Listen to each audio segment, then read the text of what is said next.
Established in 1938, Wineinger-Davis Ranch is a multi-generational cow-calf operation in southeastern Colorado. Although most of the day-to-day activities are handled by brothers Russell and Warren Davis, their 93-year-old father, Lyle, still has an active role in the operation.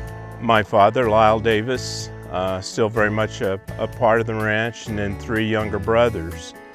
There's 4 brothers involved in this. 2 brothers currently, myself and Warren, still part of the working operation. You know, Dad taught us from day one. I mean, I remember riding cattle with him, taking off, going to the sale with him. He has taught us everything we know about ranching. I am well pleased with what we're doing with the cattle, and the kids have taken the ball and gone with that. Wineinger-Davis Ranch consists of 12,000 acres in 2 separate land parcels. Both locations have dealt with severe drought over the last several years, which has presented serious challenges when it comes to managing the ranch's resources.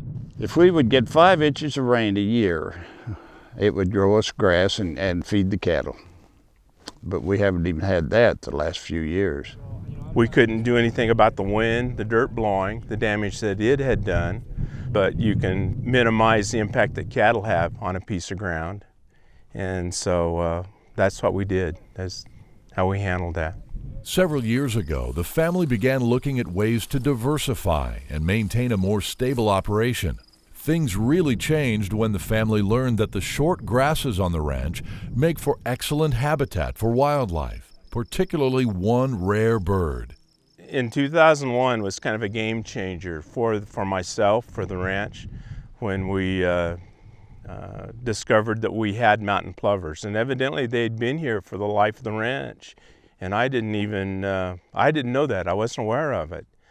And so we began a journey at that point to try to understand the wildlife values and what was happening here on the landscape and why these birds and other shortgrass prairie birds were here. I tell folks that, you know, if you drive by the ranch on Highway 71, there's not a sign out there that says mountain plovers welcome here. And in reality, what we were doing and how we were managing the cattle was why the birds were there. To ensure the long-term protection of the wildlife resources, the family converted the ranch to a perpetual conservation easement. The easement requires present and future landowners to maintain and protect the native ecosystems and requires proper livestock grazing to benefit the wildlife species.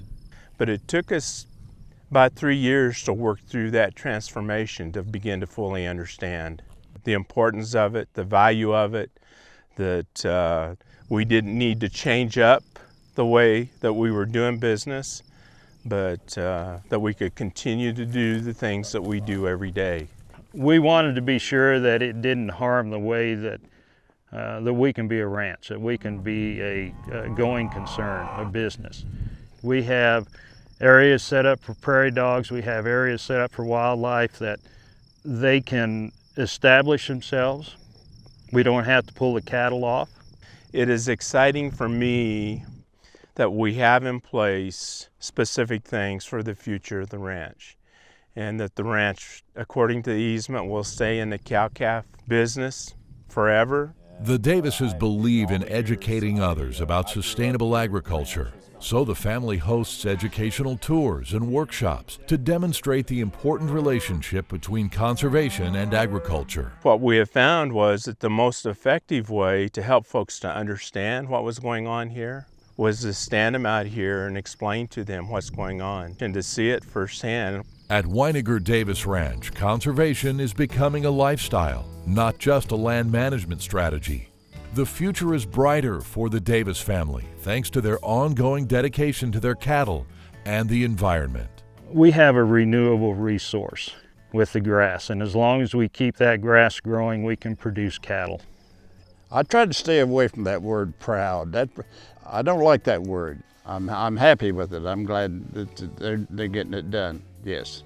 We have the opportunity to grow beef here that's going to feed the rest of the world. I mean, what we're doing here is going to have an impact. We are at a much different place than we were pre-2000 through all of this, and it's a good place to be. I mean, it's really very thankful.